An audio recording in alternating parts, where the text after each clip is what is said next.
પહેલ કરીએ આપણે બધા 2 દિવસ આપણે ઉત્તરાયણો મનાવ્યું છે। તો મારી આપ સૌને વિનંતી છે કે પક્ષીઓને જે દોરીઓના ધાગામાં જે પગ એમના ફસાય કે પાંખો કપાય તો એને બચાવવા માટે આજ રોજ આપણે સર્વે ઉત્તરાયણ પત્યા પછી ટેરેસ પરથી સૌ પોતપોતાના ટેરેસ પરથી દોરીઓ, કપાયેલી પતંગો કે જે કંઈ હોય એ બધું એક જગ્યાએ ભેગું કરીએ। આવી રીતે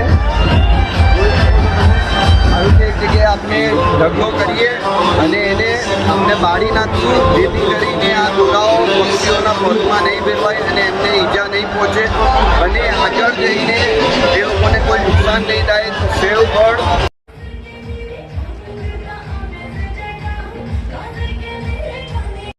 જય હિન્દ, જય ભારત।